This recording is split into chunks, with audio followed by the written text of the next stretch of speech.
dimension as a way of helping the mirror meet us halfway. And so it all connects on every single plane. And you don't need to be a mystic to understand these higher dimensions. You just need to look at the patterns in your life and realize that they are reflections of a higher law. This section is the universal map. It explains how the entire universe is organized into a single continuous scale of existence. It uses the principle of correspondence to show that while the scenery changes, the laws remain the same whether you are an atom or an archangel. And so here's a relatively straightforward breakdown. Now we're talking about planes here, a plane. Now this is not a place that you go, nor is it just a feeling. It is a dimension of vibration. Think of it like musical scales. The lower the notes, the slower the vibrations, i.e. matter in this case, and the higher the notes, the faster the vibrations, all the way up to spirit. The higher the vibration, the more life it manifests. And so even though the universe is sort of one continuous flow, the Hermeticists divided into three groups for easier understanding. We have the physical plane, which is matter and energy. And this includes everything that we can see and touch, but it also includes other things that science are just starting to discover or have discovered and taken off, like ether, right? Like ether acts as a bridge between solid matter and pure energy, carrying light, heat, and electricity. Matter is really just slowed down vibration.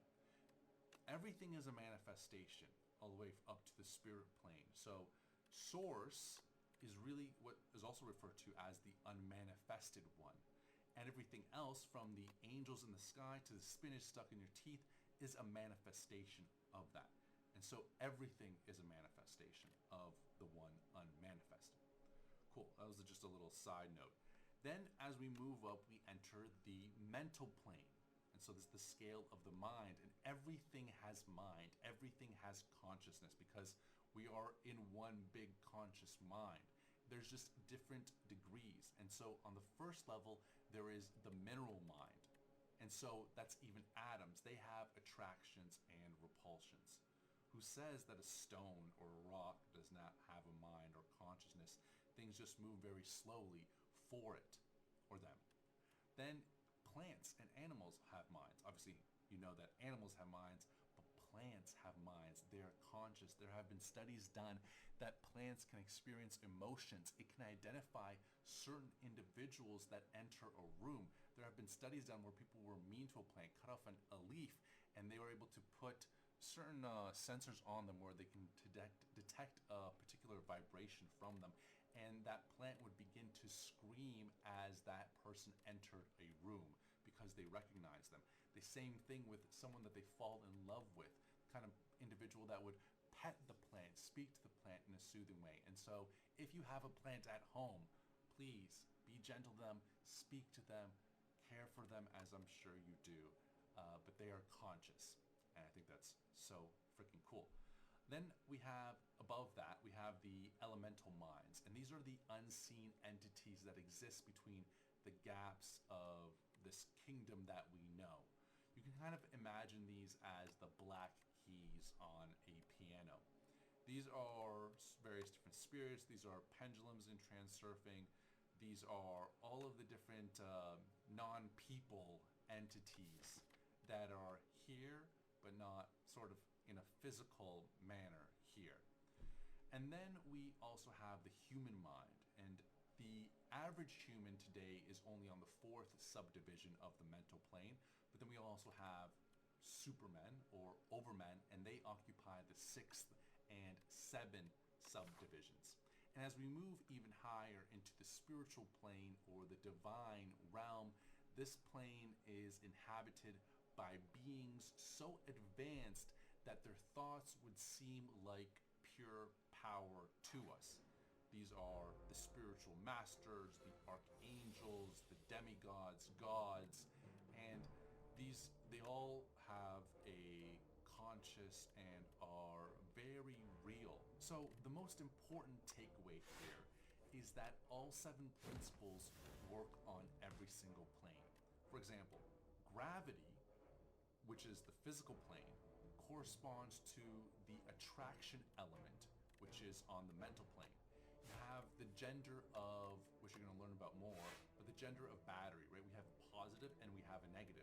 This corresponds to the gender of the mind, where there is a will, a conscious will, and a subconscious.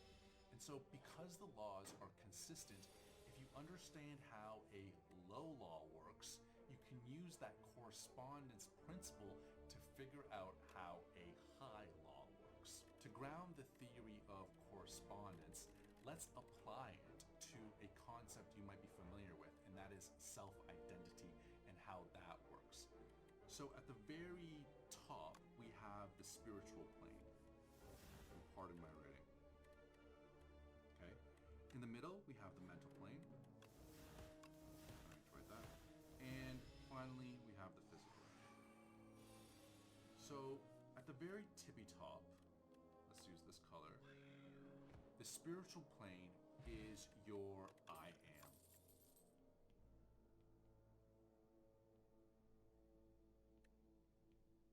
Right? I am. Neville Goddard loves the I am. That's when you make a claim of who you are. And God, the reference is that his name is I am.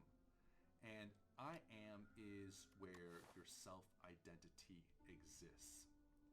It is the container for all that you are. In the mental plane, that's where all your thoughts, emotions, beliefs, expectations, perceptions, worldview exists. All of that exists in the mental plane. And in the physical, this is your actions, your habits, behavior, you can even add addictions, etc. And so remember this, your self-identity is actually the container for everything else. And so if you're able to change your concept of your I am, then you can change your whole reality. You can change the thoughts and emotions and the beliefs that you have about certain things, and then therefore you can change your actions and behaviors in the way that you interact with certain people, in the way that you move through your work, through your business, etc. And then you change your, obviously, your circumstances and environment. You change your life, all through the aspect of changing your self-identity by claiming a new I am. And so this is how this idea of correspondence applies to an actual aspect of your life and this work in manifestation. So if you can claim a new I am, you can claim a new reality, because your personality, your self-identity, your self-concept, and your reality are synonymous. And there you have it. A way to take this a bit further is through an alter ego. Some of the best performers that you know have alter egos. What do you think all rappers are? They don't even use their government name. They have an alter ego name, a rap name. Rick Ross is not really Rick Ross. He wasn't gangster. He didn't sell any drugs. But he adopted that ego. He took the name from someone else. He adopted that alter ego and then literally stepped into that lifestyle. He wasn't born as Rick Ross, even as that personality. He adopted that personality and it literally manifested into form. Same thing with every single other one. There are very few true gangster rappers or people who really live that authentic lifestyle. A lot of them, like Tupac, he came from art school. There's so many of them that are like that. Beyonce, she has an alter ego as well. I mean, Beyonce's pretty fierce, but she has Sasha Fierce, which is another alter ego of Beyonce. I believe even Taylor Swift has one. Lana Del Rey is an alter ego of, I don't know what her real name is, but of Lana Del Rey. All of Lady Gaga, same thing. They are all reinventions of an older version of themselves. And so if you're trying to live a new life or level up into another version of yourself, think about creating an alter ego that you can step into and embody that essence. We're going to move quickly through this theory section because it's relatively self-explanatory, and I want to spend more time on the application because that's where all the value is with this law. This is a core truth that is also understood by modern science today, and that is the fact that nothing rests, everything moves, everything vibrates. And you even have our boy, Nikola Tesla. He's very famously quoted for saying, if you wish to understand the universe, think in terms of energy, frequency, and vibration. And I want to focus on this idea of frequency. Everything, well, in the manifest word is energy, and energy is expressed as vibration, and the difference in vibration is expressed as frequency. Frequency is that unique fingerprint or identity of a specific vibration. And in our world, we're dealing in terms of emotions. That's usually when we're talking about frequency. The underlying characteristic of it, or how you would describe it, is in relation to emotion. But first, let's discuss how a frequency is measured, just for general knowledge. So it's measured in hertz, and 1 hertz represents one complete wave cycle, one peak and one valley measured at a fixed point. The reason why I want to bring that to your attention is because I want you to understand, and you might be familiar with this, but brain waves. So right now, discussing, and when you're kind of just like moving throughout your life and using your mind a little bit and kind of a bit focused, you're in a beta state. That's 13 to 30 hertz. You're in analytical thinking, logical processing, you have external focus, and that's just when you're moving through your everyday life, right? Then as you get into a bit of a more of a lower brainwave state, you begin to step onto the bridge between the conscious and the subconscious. You're kind of a bit more relaxed, you might be learning something, or you have sort of passive attention. When you're watching TV, you're kind of in this alpha state between 8 and 12.9 hertz, and so you're easily also programmable. Then you move into theta, between 4 and 7.9 hertz, and this is a great place to do self-hypnosis, or to program your subconscious mind, or deep visualization. When you meditate on your cushion or on your chair, whatever, you're ultimately trying to end up in theta state. Well, actually, you're trying to get all the way to gamma, and there's another one below delta, but you're trying to enter this deeper state. Most people will end up on theta if they spend 15 minutes to meditate. And delta is sort of, you're in the unconscious plane. You're kind of dreaming, but it's a sleepless dream, and that's 0.5 to 3.9 hertz. But the reason I want to bring this up is to bring your attention to the alpha, and particularly the theta state, because when you want to do your visualizations, you're most easily programmable at that state, and you naturally are there when you wake up and before you go to sleep. And that's why Neville Goddard was also used to say, enter a state akin to sleep. What he really meant, or what we now know he meant due to modern science, is entering a state of theta. And that's why I want to bring this chart to your attention. And a little bit about that, you'll be able to understand in the different phases that you're in, particularly if you're thinking about beta, alpha, theta, when you're meditating. When you go into alpha, you'll begin, that like monkey mind will begin to slow down. The worries about life and what you need to make for dinner, who you need to pick up, or who you need to call back, the meetings that you have, that will begin to diminish. And once you enter theta, I kind of think about it as entering a completely blank room, the blank room of your mind. And there you can kind of explore more freely. As you are moving through alpha, you still need to focus on your breath. You still need to kind of keep a single-minded focus because you're still kind of moving through the no man's land, so to speak. But once you kind of drop in to theta, you can kind of like almost let go a little bit in your meditative state and explore your subconscious mind or imagination as you kind of do your exercises. And so that's why I want to bring up this chart for you.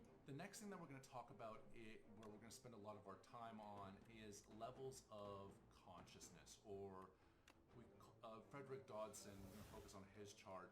It's levels of energy, he refers to them. But there's many people who created, or groups who've created various different measurements of consciousness based off of emotions. You had David R. Hawkins, and this levels of consciousness. Abraham Hicks also has an emotional guidance scale. There's also another one called the Spain scale, which is kind of relatively famous for saying that authenticity is the highest emotion, which are all interesting. But today we're going to focus on the levels of energy. The reason why this is so important is because it's all about identifying your frequency based off of your base emotional state. And this is also referred to as your total vibratory state, or state of being. And this whole thing is made up of your thoughts, your emotions, your beliefs, expectations, etc. And this is your level of consciousness, and it determines how reality shows up in your life. Your energy level or consciousness level determines what opportunities you notice, what people appear in your life, what actions feel natural, and ultimately what realities become accessible to you, what manifests in your life.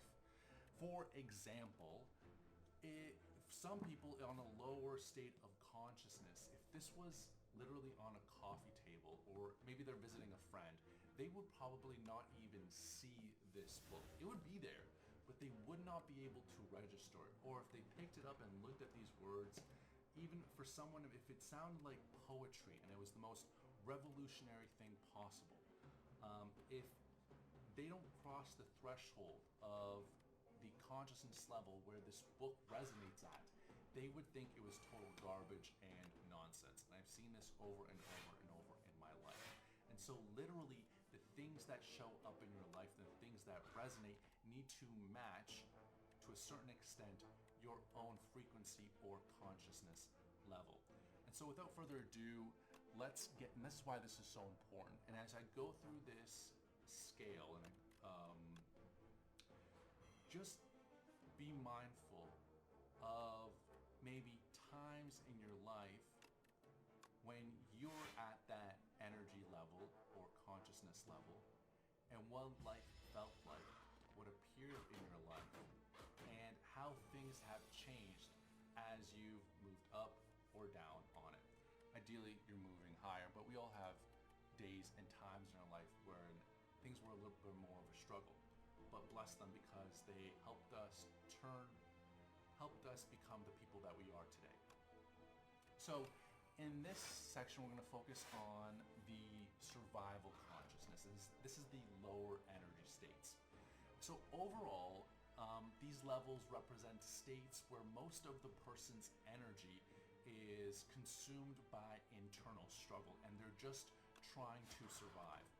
Reality will feel extremely heavy, and they're constantly reacting, and it will be very, very difficult to change because their attention is locked in on problems rather than any kind of possibilities. And when your attention is locked in on problems, all you see and all you experience are more problems.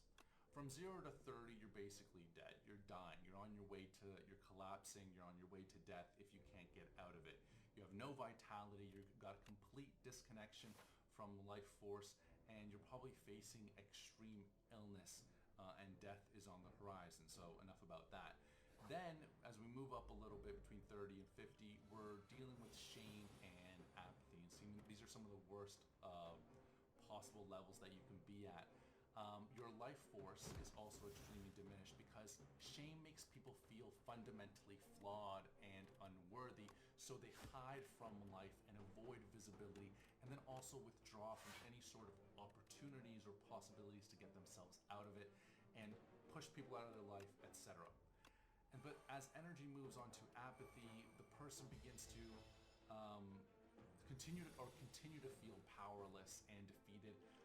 And often what they do makes no difference. This is also where poverty thinking thrives, and then therefore life feels hopeless and motivation is not there, and the future more or less looks like the same struggle. As we move up a little bit, things do get a little bit better.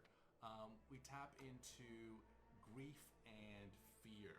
Now, grief keeps a person mentally anchored in loss. What went wrong, what was taken away, what should have been different, and they're sort of looping those ideas over and over and over again. But as energy moves into fear, the mind becomes hyper-focused on danger and uncertainty and survival, and people at this level often make decisions defensively, trying to avoid pain rather than create something meaningful. And so life becomes all about managing threats instead of expanding possibilities. As we move into the final level of the lower energy states, we tap into desire, anger, and pride. Here, energy does become a bit more active, and it is sort of driven outward, and it is reactive. Desire creates constant craving, and people believe something outside of them will finally fulfill that void and make them happy, so they chase money, relationships, status, and validation. Anger follows that when those desires are blocked, leading to blame, conflict, and frustration. And then you have pride. Pride's at the top of this range and appears confident on the surface, but is obviously fragile and dependent on the approval, comparison, and being right and being validated by others. And so at this stage, people can achieve things, but their identity is still tied to proving themselves rather than expressing their true power. Then we get to the turning point at level 200, and something important happens. This person begins to move from a victim consciousness into creator consciousness. So instead of blaming circumstances, people, or fate, or God, the individual starts to take responsibility for their life and their own choices. And we call this the kind of the courage stage because what they have to admit kind of takes some courage. They'll say something like, I may not be able to control everything that happens in my life, but I can change how I respond and what I create from here. So at this level, people begin to see possibilities where they previously saw obstacles, and motivation increases, learning becomes appealing, and the individual becomes willing to improve their situation rather than simply enduring it. It marks the beginning of true personal power because energy is no longer spent on resisting reality, it is directed toward shaping it. And then we move on to middle consciousness, and we also call this constructive living. In the middle level of consciousness, this is kind of where most people in productive society lie, and then people begin to function in a stable and productive way. Life becomes less about emotional survival and more about growth, learning, and building. These states of like neutrality, willingness, acceptance, and reason become dominant, and here is where individuals tend to become more emotionally balanced and pragmatic. They stop reacting strongly to every challenge and instead are solution-oriented. Relationships also improve in this stage because people become less defensive, and it's more about cooperation, and there's a growing sense of personal responsibility and capability. This is the range where many successful professionals operate. They adopt strategic thinking, discipline, intellectual clarity, and people begin to create meaningful structures in their life, whether it's their careers, their businesses, certain systems, knowledge, whatever. That being said, while life becomes much more productive, it may still feel quite effort-based because it's driven by logic and planning rather than deep intuition. So there's still a significant amount of struggle that is here because you're still sort of fighting to get what you desire and want out of life. But as we move on to higher consciousness, this is all about alignment and flow, something begins to shift as well. Instead of operating primarily through this logic and effort, individuals begin living through connection and intuition and inner alignment. And so these level states such as love, joy, and peace begin to dominate this range. People at these levels experience a deep sense of interconnectedness with others and with life, and compassion naturally replaces judgment, and creativity becomes effortless. And because resistance and fear decrease here, energy becomes abundant, and many people will report increased synchronicity or flow in their life. Manifestations also become kind of effortless here. Intuition becomes dominant, and as I mentioned, synchronicities begin to increase. And then we get to the enlightened states, and that's where we experience unity consciousness. This is where all your sort of grand masters, spiritual teachers, and you reach sort of like full-blown unity with the universe. And then past 1000, you evaporate into the oneness. And so there's not much to be said here because you're literally transcending the individual self. And so we can kind of summarize the progression like this. Below 200, life feels like survival and reaction. 200 to 400, life becomes more about growth, learning, and building, but you're still dealing with your traditional sort of materialistic and struggling and adding a lot of effort to building your life. And then 500 to 600, life becomes about alignment, creativity, love, flow, synchronicities, manifestations, etc. And then 700 and above, you're basically transcending this world, and so it no longer matters. You're, chilling with God at that point. The other aspect of this is that you're always telling the mirror what to become, right? And this is what I always say. And then you want to follow that by the sentence or the idea that if my frequency right now were to manifest instantly in front of me, what would be shown, right? So usually, almost always, there's a delay in the mirror. So if I am always telling the mirror what to become, but there's a delay in the mirror, that result or outcome is always postponed to a later version of me. And it's very easy for us to let go of that and allow that for that to happen, for a future version of me to take like the blunt end of the stick. But if you ask yourself, what would appear right now based on my current vibratory state, what would show up in front of me? It brings more clarity to your own frequency and state of being. And so this is why I find this chart to be extremely valuable and why we took the time to properly go through it. Because based off of these levels of energy and consciousness, this is what literally manifests into your life. These are the people that come into your life and help out with certain connections or plans. These are books that come into your life to show you a new path or a new knowledge. These are ideas that show up in your mind, which then give you the right hunches, and then you take the right actions. These are the doors that begin to open up to you for opportunity.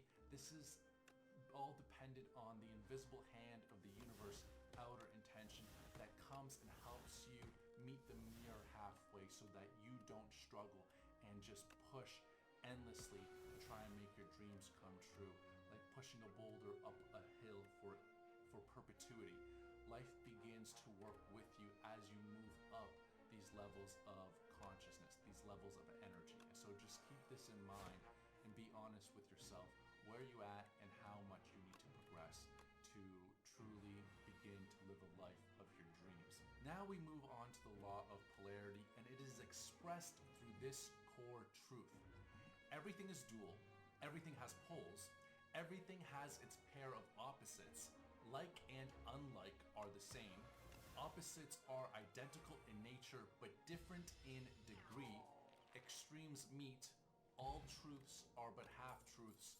All paradoxes may be reconciled. And so a great metaphor for this is the thermometer.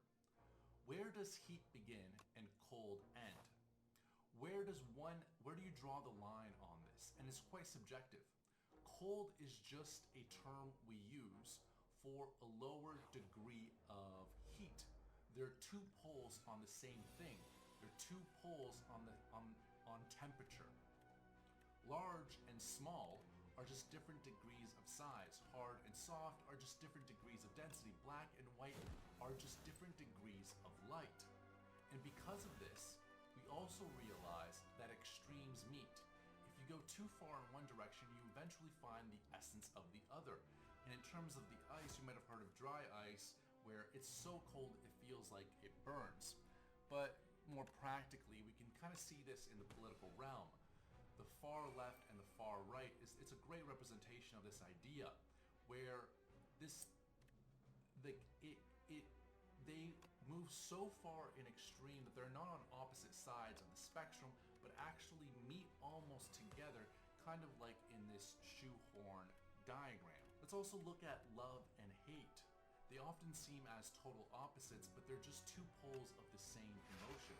This is why it's so common to see someone flip from intense love to intense hate in a matter of seconds. The string that they're on is actually the same, and they've just sort of shifted their position. And also, can you really hate someone? Can you actually hate someone that you don't actually love? See, you can't. I've never been able to hate someone that I didn't actually already love. I never really hated anyone, but I never felt these like strong emotions. I have a weird relationship with my father, and I have such strong emotions towards him in, on a certain side of degree because I love and I care about him. In transurfing, we have certain laws as well. They're just explained a little bit differently, but they're very much aligned with this. And so this is a great time to bring up the law of balance in transurfing. And the law of balance is said to be the primary law of the universe because the universe is in a constant attempt to get back into harmony, to get back into balance. And you can think about it as everything as sort of pendulums. They're always moving because absolute balance does not exist. If you had absolute balance, nothing would happen. And that's why we have vibrations. Vibration is energy in motion. And so you can also see like a pendulum is the physical representation of vibration, right? When you see it, it's sideways, it's moving like this. But if you were to put it on a track and you looked at it from above, you would see it in terms of this sort of like vibration, right? And so and if something gets out of hand, you see these vibrations, they're sort of like these pendulums are knocking back and forth. And if they swing too far, they begin knocking into other things. And you can see yourself also as a pendulum. And every pendulum has an acceptable range of motion, right? This would be your acceptable range of motion. You can swing all the way over here, but if you end up swinging too far into this direction, you create what's called excess potential, okay? Excess potential immediately invites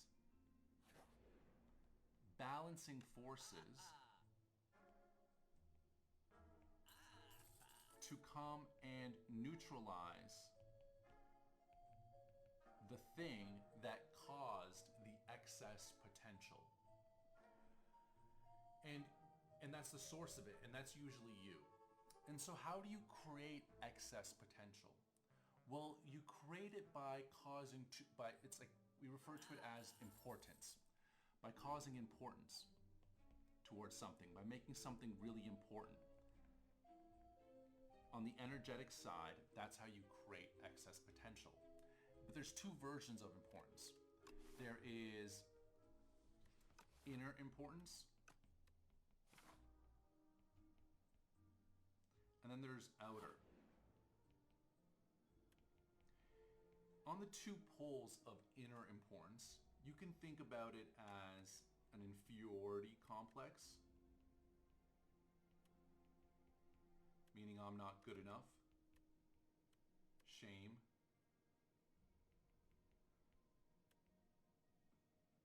Did I spell that right? Inferior. An inferiority complex. And on the other side, you can say it's a superiority complex. It doesn't have to come to this extreme. I'm just giving you an example of it. Or like, I'm the best, my job is the best, my job needs me, no one can do what I do, etc. And so if you think too high, too low of yourself or too high of yourself, you create an imbalance in the field, and that's the excess potential. And then life, the universe, balancing forces, is going to come and flick you on the ear if it's small enough, or it could give you a big slap in the face or push you off the cliff. That being said, there's also a thing referred to as outer importance. And that is when maybe it's a project or something that you want to get done with your life, you end up putting it on a pedestal. And you say that the mountain is too high, too treacherous, too scary to climb. And then you can flip back to the inner importance and it's like, I don't have what it takes to climb it. And so by putting that big goal up on the pedestal, giving it so much importance, then you make that goal unreachable for you. And so balancing forces is always like a paper boat in a storm instead of using this law for their own benefit. Here's a few ideas to keep in mind when it comes to the law of rhythm. The tide is always going to turn, my friend. If you are in a low season, you can rest assured and guaranteed the tide will come back in. But if you're in a high season, you should stay grounded so that you're not devastated when the rhythm shifts. Also, neutrality is power. You don't have to fight the downward swing. You just have to refuse to attach your identity to it. By staying neutral, you actually stay empty, and you don't allow for the pendulum to hook you. So as mentioned, that this law of rhythm is closely related to the law of polarity. In the last section, I mentioned how importance creates excess potential,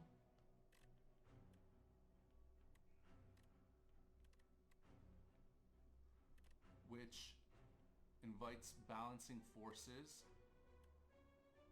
to neutralize the threat or the source of the excess potential, which is you in some sort of way. It'll sabotage what you want to get done. And importance comes in two forms. It comes in inner. So I'm not good enough, or I'm amazing, or outer. And that is then like outer being the mountain is too high, it's too treacherous, and scary, etc. And so there is one technique for helping out with inner importance. And usually people don't have a problem with like me being too good. It's a problem of inferiority. I don't have what it takes. And so there's a technique called I can do anything. And this is really simple thing to do, but I really love it. And whenever you're feeling less than, down on yourself, just take a moment, or before you're about to do a task of anything, just take a moment to kind of jazz yourself. And I'm going to explain why this is really important, but like get energy in your body and really realize, come to the conclusion and result that you truly can do anything. And so what you want to do is just sort of bring your arms close to you. This is best done when you're standing up. And imagine a balloon or an energy ball beginning to grow from the inside and out of you. And as it begins to grow, you build up this feeling of I can do anything. And then you build it up within inside of you. You say, I can do anything. And you like begin saying it in your head. You begin whispering it out loud a little bit. And then if you can say it out loud with words, you go, I can do anything. And then you allow the energy balloon to explode. And this gives you a great sense of power and releasing that sort of energy into the world. That you truly can take on anything that the world has in front of you. Anything that is necessary for you to meet your goal. And then you want to walk to your goal or move as you're going towards your goal as if you're going to get eggs from the grocery store. We tend to, all we're doing every single day is just putting one foot in front of the other, but we tend to, make everything else feel so much heavier. But we're just taking everything one moment at a time. And so if you can transition your mindset to the task that I have today, whether it's a presentation, whether it's an interview, whether it is setting up an email sequence, whether it's recording a video, it is as simple as me going to the grocery store to get eggs. So that's called pure intention. So pure intention and I can do anything are two techniques to help you with inner importance. When it comes to outer importance, there are two techniques that I'd like to share with you as well. And one is more of an idea, and it's more of like an idea of like how you should think about something, a framing of it. But it's the fact of that there is no mountain. One of the biggest falsehoods that we tell ourselves is that there's actually a challenge up ahead of us. The fact is that there's never a mountain. There's no challenge. We create the mountain, and we create it out of importance. So if you can tell yourself before you hit any sort of task, before you're supposed to do some sort of challenge or an activity throughout your day, no matter how big or small it is, if you can affirm to yourself there actually is no mountain, it will significantly diminish the intensity and gravity of the thing before you. And so that's the idea of there is no mountain. The other thing that I want to bring to your attention is the rude technique. And I absolutely love this one. We often put our goals on a pedestal, right? This would be like 1, 2, 3. We put it on a pedestal, like, wow, could I ever really achieve this? This thing is pretty high up there. Could I ever really get 100,000 followers, 1 million followers? Could I really make a business out of this? All the other people who did this were greater than me. They had different talents. They had better resources. They grew up in a family. Their parents saw them. They helped them out. This goal is really high up there. Could I really ever achieve it? And this is kind of like a fun one. You basically begin talking shit to your goal. Like, who do you think you are? You think you're better than me? You think I can't get you? You're just another Tuesday. And you become so rude, so insolent, that you basically knock the goal off its pedestal and onto the dusty ground before you so that you can just easily kick it into an empty net. That really brings that mountain that you see into just another normal thing, because nothing is greater than you. You are capable of absolutely anything. And by applying the rude technique about talking smack to the goal before you, the thing that you want to achieve, that you've put on a pedestal, and just knocking it down a few notches does absolute wonders. And I did that with social media, on Instagram particularly, because I have all my friends there, and I just started this, and I want them to see that I succeed, etc. And I was having a really hard time because I was putting videos that I created on Instagram on a pedestal. Because it's harder to explain these ideas in that 1.5 minutes. And I wanted to see my friends like me succeed. And I had it on a pedestal. And one day I just was walking around my room, just blabbering, talking shit to this goal. I was like, what? Like a couple 100,000 views? That's nothing to me. I can get that easily. I'm so charming, so intelligent. The ideas are absolutely fantastic. There's nothing that you're like, who do you think you are? You're nothing. You're just an idea in my head. And I was just talking shit. And then the next 2 days, I had a video that went viral that hit 200,000 views.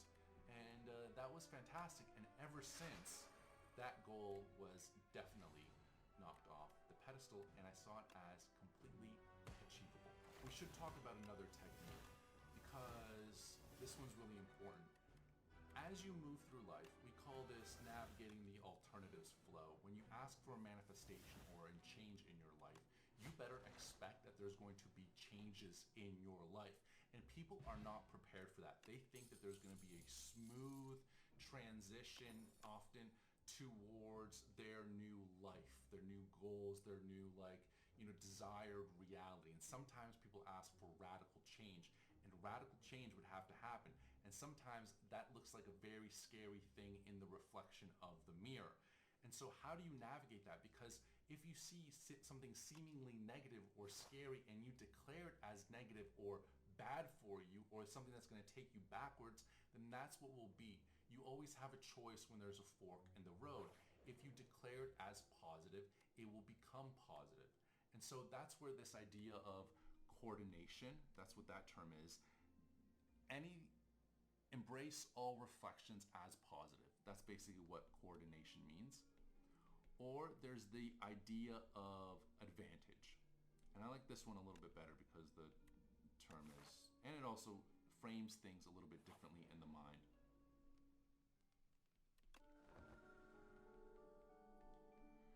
So basically, advantage is whenever you are faced with a seemingly negative scenario, declare advantage, wake up, call up the advantage, and then look for what is the actual benefit in here.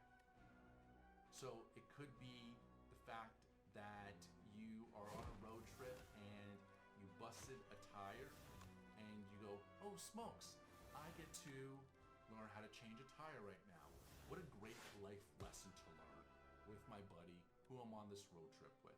Or you look around and you see that there's a group of individuals who are your age and you ask one of them for help and you just made some new friends. Or you look around, there's a wonderful little diner where you end up taking some refreshments and you end up having the best apple pie of your freaking life. And that's an advantage. That's just all part of the journey. And so no matter what happens in your life, as you're creating your manifestations and your new realities, particularly if they're radical, there's going to be some great changes in your life, and you always have to seek out the advantage. And it could be for personal growth, it could be for absolutely anything, but you have to seek the advantage, and this will bring wonderful new results and new perspective into your life, and people will see you in a whole new way. They go like, what the heck is up with you? Nothing can sway you. You're always a wonderful little bright light of joy and amazing to be around, and you'll become more magnetic with this technique. I absolutely assure you of it. Okay, so that brings us down to that law, and now we're on to the law of cause and effect. The core truth of this principle is actually quite unavoidable, and I love it. Every cause has its effect. Every effect has its cause.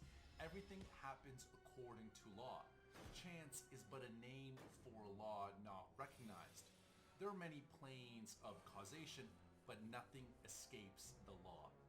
And so this principle is really about, just to affirm again, that there are no accidents, no coincidence, and no bad luck streaks that don't have a root cause. Everything happens according to law. The masses are moved around like pawns on a chessboard. They're constantly being influenced by external sources, whether it's pendulums, the structure, the things on TV, the dumb things on their phone and social media, society, their own moods, suggestions from others, etc. They are the effect of causes that they did not choose. But the masters understood the art of rising to a higher level of consciousness. By mentally moving to a higher level, they stop being a pawn and start becoming the player. They dominate their own moods, their own characters and qualities, instead of actually being played by the world.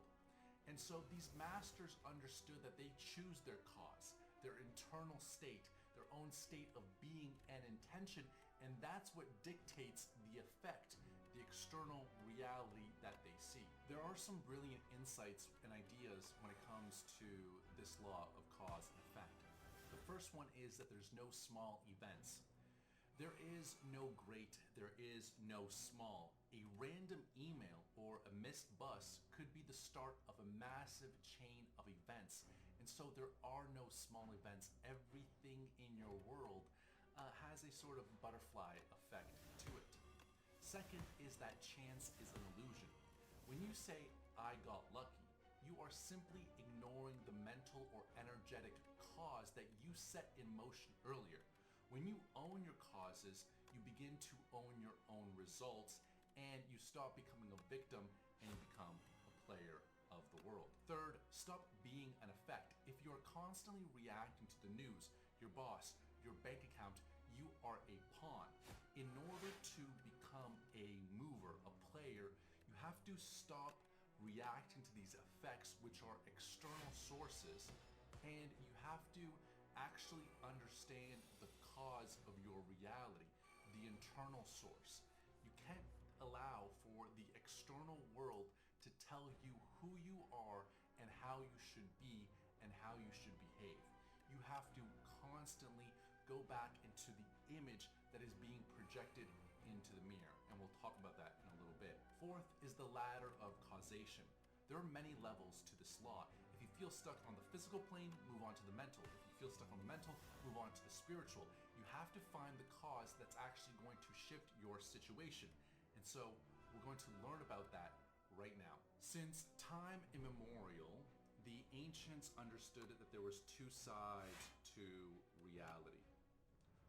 On one side of reality was the energetic one, the metaphysical.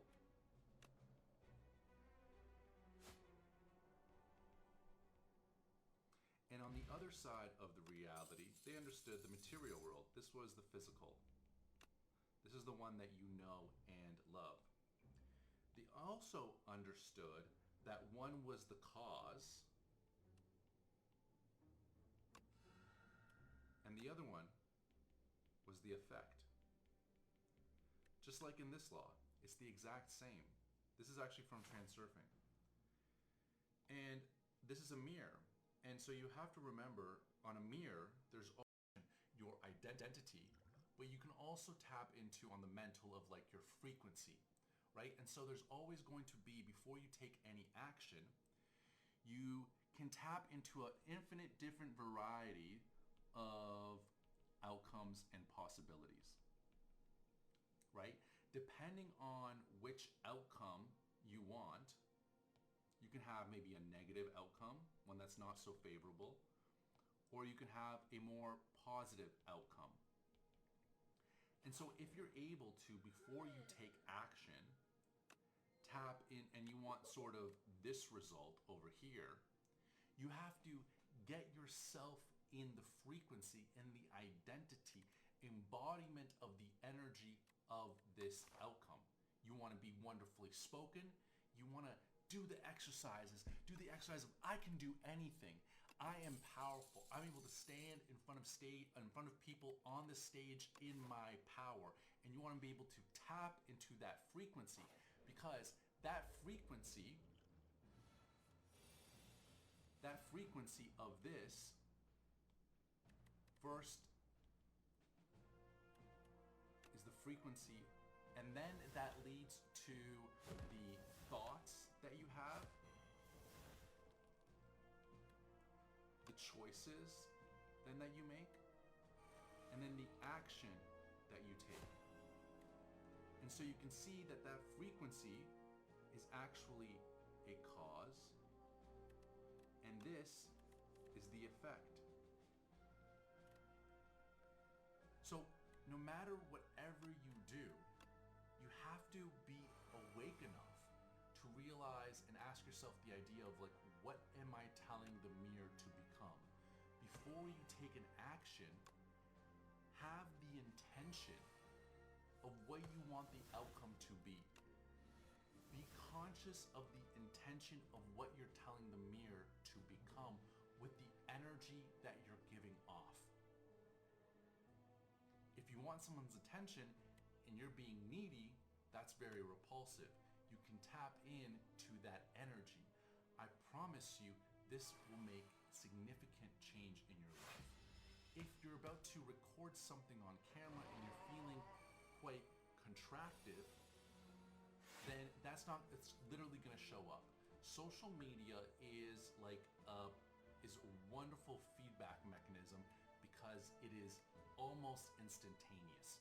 There's not many things in this life that are as instantaneous with you taking a video, putting it up on the internet, and allowing the marketplace to decide yay or nay. You obviously don't want to give your power away, but basically they decide on what is good or bad. Authenticity and energy helps way more than having the perfect words written down. There are so many times when I showed up on camera and I thought I was gonna have a banger because the idea was sick. I said everything perfectly. When I look back on it, I'm like, it was as if my personality had evaporated out of my body and a Dementor manifested in the room and just sucked it all out of me. And then when I shifted my frequency, when I shifted my energy, the results showed up. It's gonna be every single time, but like literally 90% of the time, it works in this way because it is a direct reflection. It's not always one for one, but it's a direct reflection. So always tap in. What is the frequency that I'm adjusting to that reality that I want? And it's usually, honestly, just high energy. The fact that you can do anything and there's no mountain before you. Nothing is on a pedestal. You're not creating any sort of importance. And this stuff right here, oh my God, it is absolutely magic. And so that's how you apply the law of cause and effect in your own life. And finally, we have the law of gender, which is represented by this great truth. Gender is in everything. Everything has its masculine and its feminine principles. Gender manifests on all planes. Of course, this is not just about sex or biology. Gender is a universal law that exists on all planes of existence, from the physical, like in a battery, and on the mental, will, and the subconscious, and on the spiritual.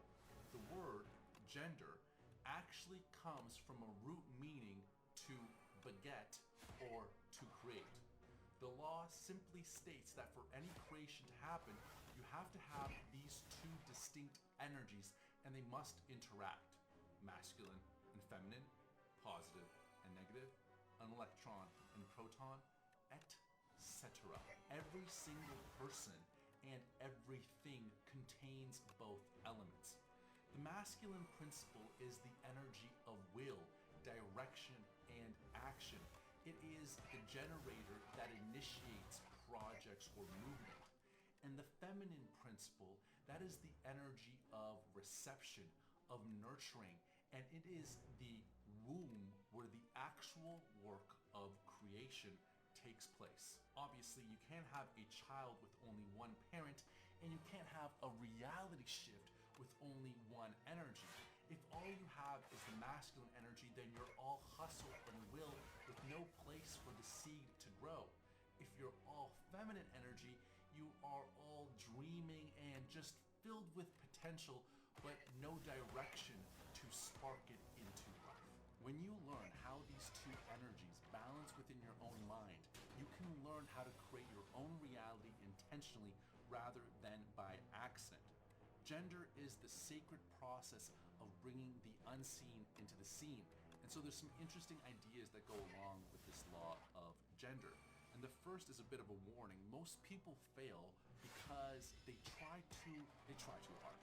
They force things into happening instead of just sometimes bringing that feminine principle as well, because you need that balance. And that principle teaches us that we must also allow, we must nurture, we must detach for the process to grow.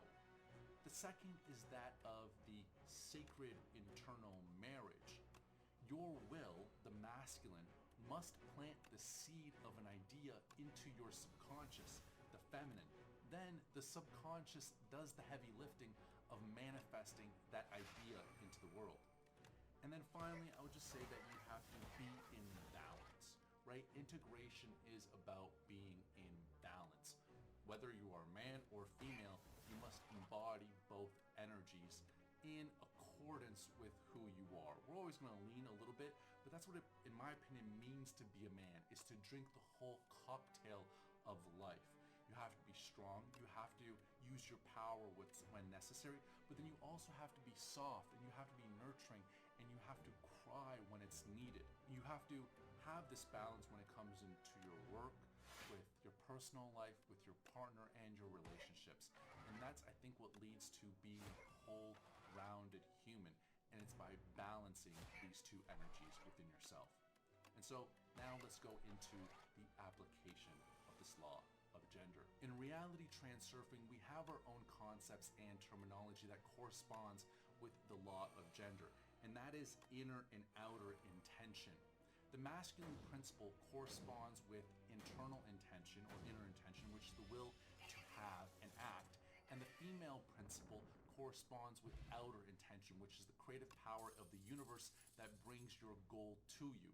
You direct with the masculine inner, and then you allow with the feminine outer intention to produce the results. So I'm just going to write that down for our reference. Inner intention and outer intention. In order for me to explain outer intention, I have to explain inner intention first. But outer, just as a heads up, outer intention is formed at the unity of heart and mind. Okay, so let's quickly explain inner intention. Say I have this pencil and it's lying on the table in my hand, and I want to pick up this pencil. So I have a desire to pick up the pencil. Desire alone does nothing, right? Just wanting something does not create anything, right? In your manifestations, desire simply means that you do not have. You want to acquire it. You need action. Action is going to give it to you. But how do I act on that? What makes my hand grab this and pull it in? It's not the mind. The mind is wonderful little trickster. It likes to make us believe that it is in charge and it is the reason for everything that happens in our life, but it's not. Because it's not going, extend your elbow, open up your phalanges, grab your phalanges around the pencil, now bring it into yourself. It doesn't do any of that. I just want it, and then I decide to have it, and then I have it. And so what turns desire into action?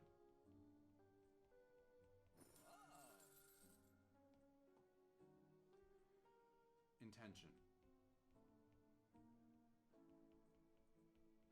So how do we define intention? It is resoluteness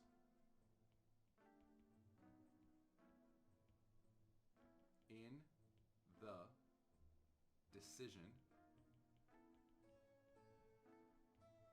to have and act.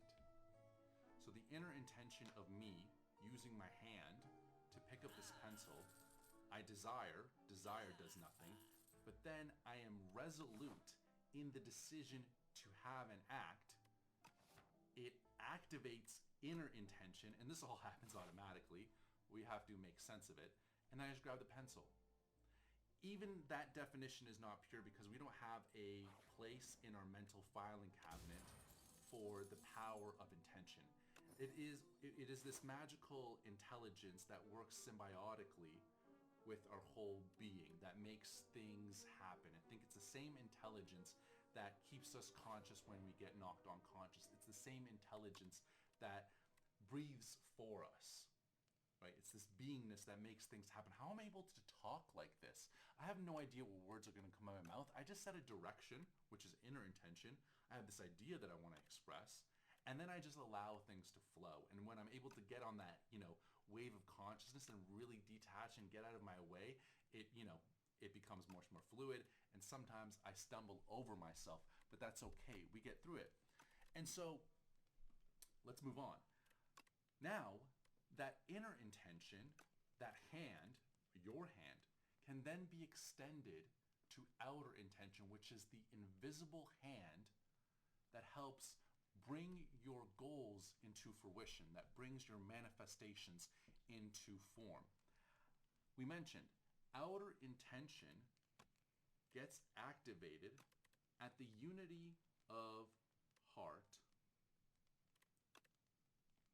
I'm going to draw two of them, and mind. I don't know how to draw a mind, so I'm going to say a brain. We're going to do this cloud thing. Oh, is this? Okay, it's beginning to lag on me. It's because I've been using this iPad too much. Okay, so it's at the unity of heart and mind. So for the big question, who am I?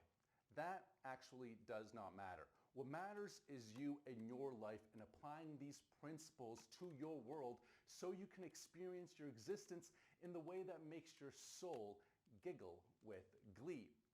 Now, I'm not going to go into my story today. Eventually I will, but I will say this.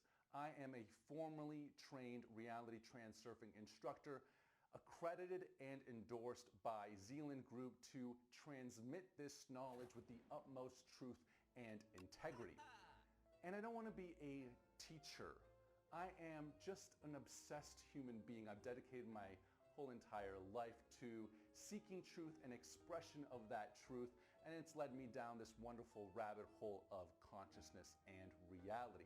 I want to go on this odyssey across the ocean of consciousness, standing shoulder to shoulder with you, hunting for pirate's treasure so we can bring it back together and revel in all of the beauty and wonder. Now, let's get into class. Now, before we get into it, let's answer these are the three questions that we're going to try and answer. One, what is the actual nature and structure of reality? Two, why do we always get what we choose? And three, how do we consciously navigate the infinite versions of our life? The subtitle of this section is called Dreams Do Not Come True. I freaking love that. But why do we say that? Isn't the whole point of this system to learn how to make our dreams come true? It is. But dreams don't come true. But choice is immutable law. But a wish or a dream does not count as a choice. Dreams do not come true. Learning how to choose is what transurfing is all about. And when you understand the nature of reality, you will find out exactly why. At the beginning of the book, there's this Guardian's riddle that sort of takes us and propels us throughout the whole journey and story as a through line, and I kind of reworked it. Everyone is free to choose, but the key to endless choices lies hidden on infinite paths. How do you unlock the door to destiny? When you solve this riddle, your apples will fall to the sky. So the question is, can apples really fall to the sky? Well, if it's in your fate, it can. So then, let's explore the concept of fate. There are various different interpretations of fate in which the nature of your reality and life unfolds. One of them that is well known is that life is predetermined, or fate is predetermined. This means that your fate is written in the stars and it's something that cannot be escaped. While this is wonderful for people who don't really like uncertainty, it makes life feel hopeless for others. People can't help but wonder, why do some people seem lucky while others always struggle? Why do some have fate, talent, and success while others always face hardship no matter how hard they try? Another concept of fate is that of karma, which is similar to the predetermined, but it just kind of moves along a little bit. And so this is not the real karma where it's cause and effect, what you give is what you get. This is the karma of where God punishes you for crimes or naughty things committed in a past life, and that's why you're living out this one. But it makes you think, right? Our omnipotent, holy, all-knowing God, why would he struggle with the parenting side of things, putting off punishment for a later date? And what's the point of punishing someone for something that they cannot even remember? Surely we are entitled to expect more from this life than just a dull surrender to circumstances. And so that's why the next concept of fate is that you gotta fight for it. You have to fight for your place under the sun.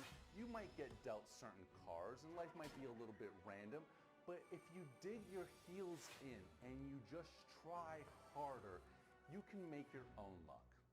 And there's a lot of people that subscribe to this idea. A lot of the world subscribes to this idea because heroes of our time, whether it's Napoleon, whether it's Caesar, whether it's the capitalists of our world, there's all of these stories that are sort of raised on a pedestal, and it makes us sort of almost even admire the struggle and the battle because it makes the treasures so worth it.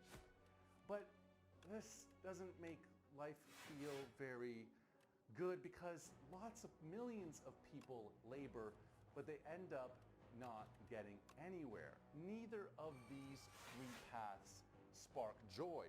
But the question remains, which one's true?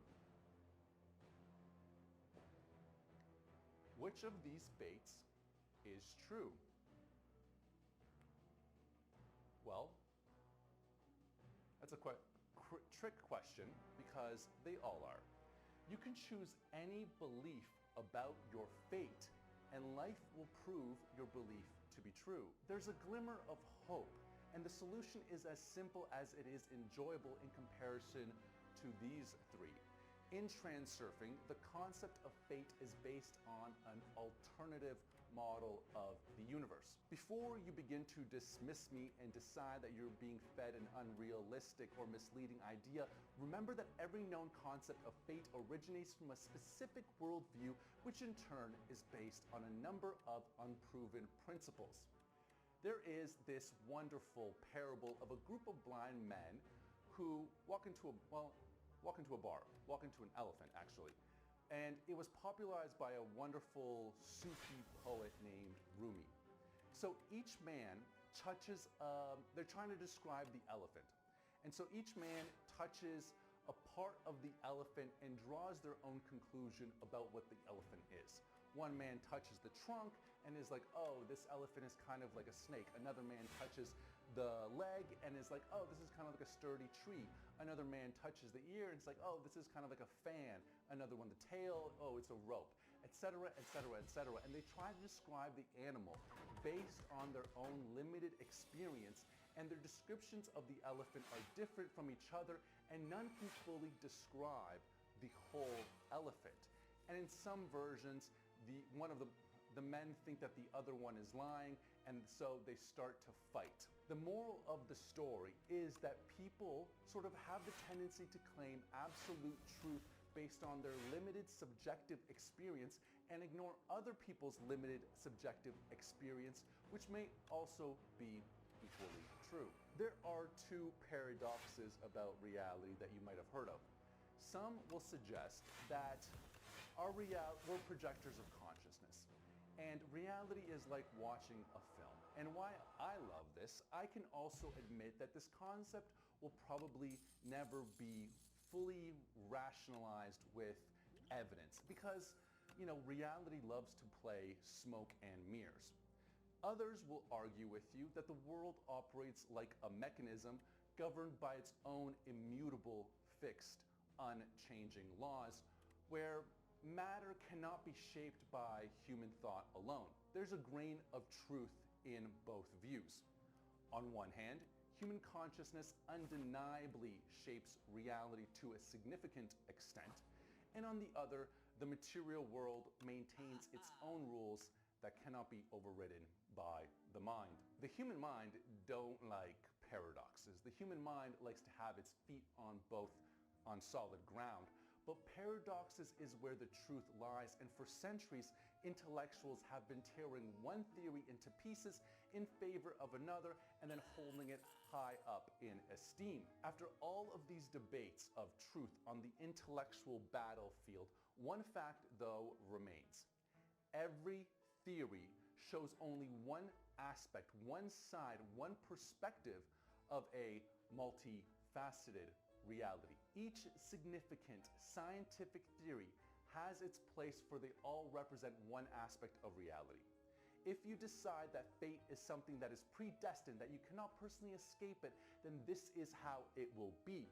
Now, if you decide that you create your own destiny and that you have the power over your fate, then you will take conscious responsibility for everything that happens in your life.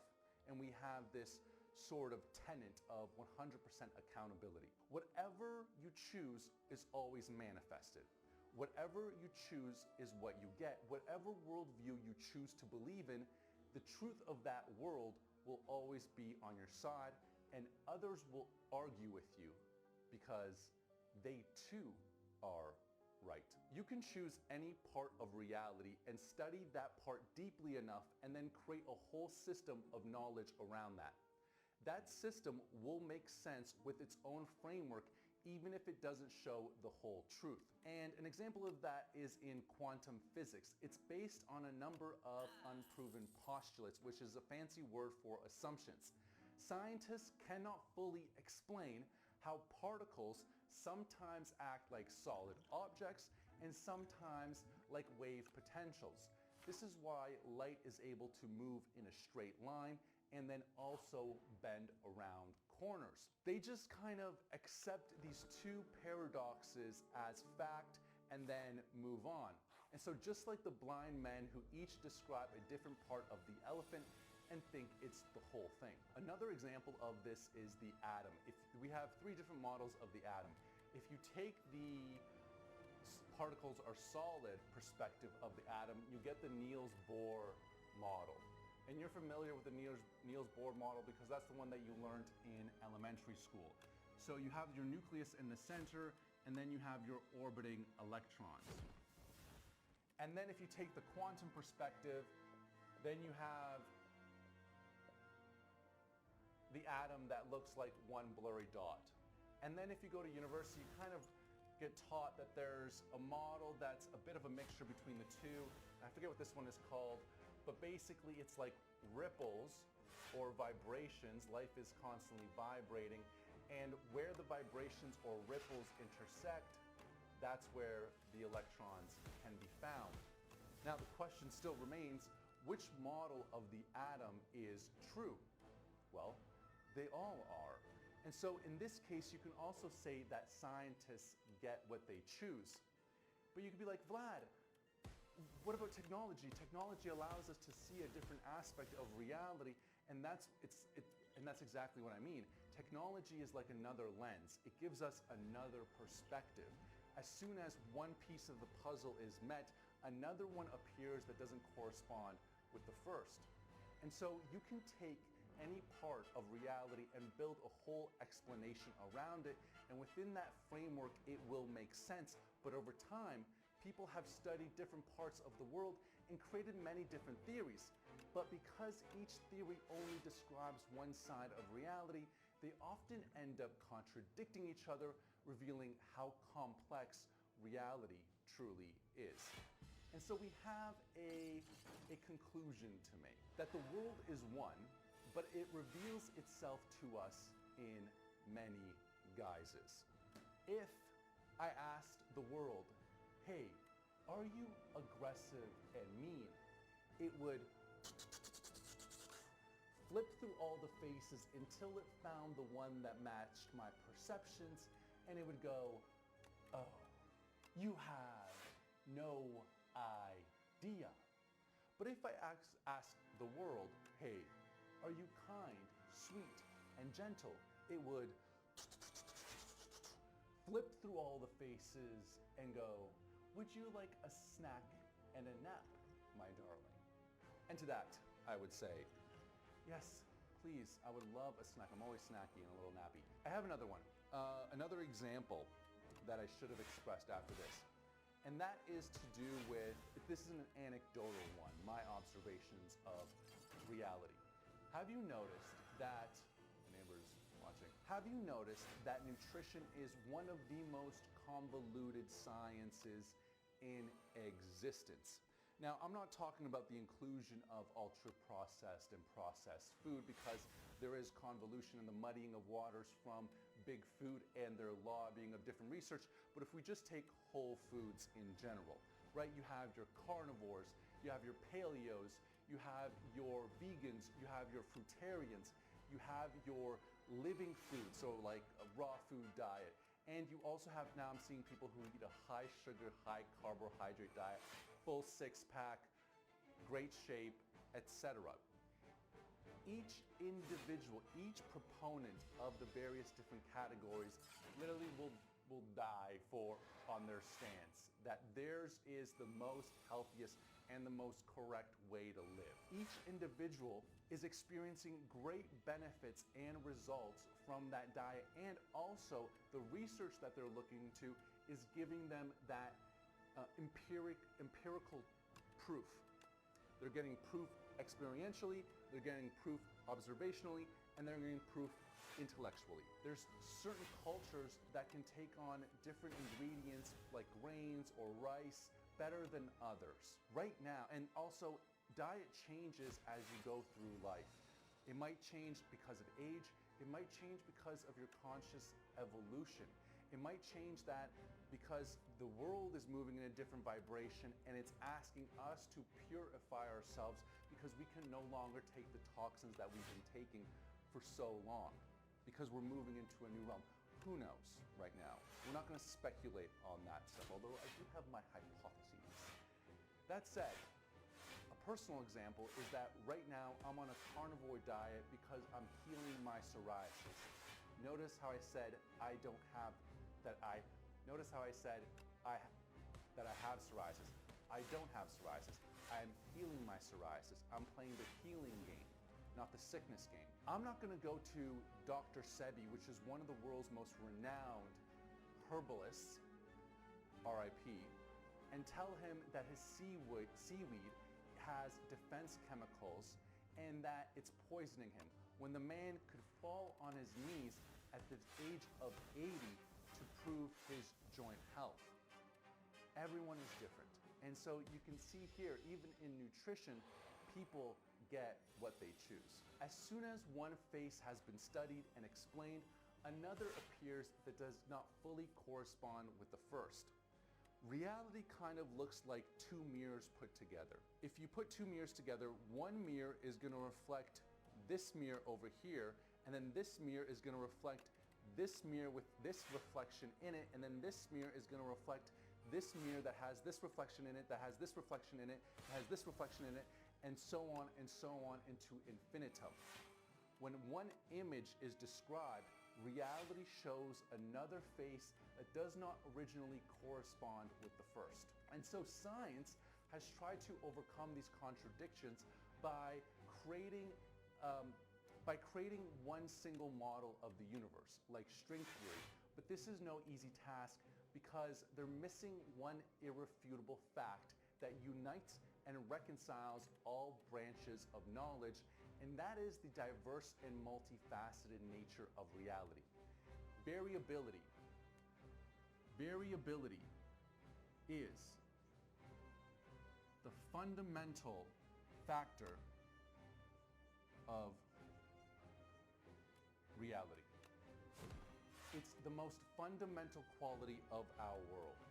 And so in other words, reality isn't fixed. It's always changing and it has many sides. A theory that explains one part of it might not fit another. Each perspective reveals a different face of reality, which is why it seems contradictory. Reality is infinitely variable. Nothing is fixed. Different sciences like physics, psychology, biology, chemistry, etc. each study one slice of this variability, and then they build a model around it. But they overlook one thing, and that's the reference point that ties everything together. And it's this variability itself. Just like 0 is the anchor point on a coordinate grid, variability is the anchor point of all knowledge. To solve the Guardian's riddle, we will take the quality of variability as a starting point. And so in other words, we will take it as a postulate, the fact that reality manifests itself in an infinite variety of forms, and you'll see that the starting point of variability will reveal quite fascinating knowledge. There's this wonderful quote by Swami Vivekananda. Infinite manifestation dividing itself in portion still remains infinite, and each portion is infinite. So we're going to start with the idea that all diverse manifestations of reality originate with a common source, i.e. you can say God, Yahweh, Brahman, Adonai, Allah, you know, the one true great spirit. And so the world manifests itself as matter through time and space, and this movement is subject to certain laws. Now, if we were to draw a graph that we kind of just did, it's kind of similar to before, where it marked the position of points of matter across all of time and across all of space. And then we were to draw a line.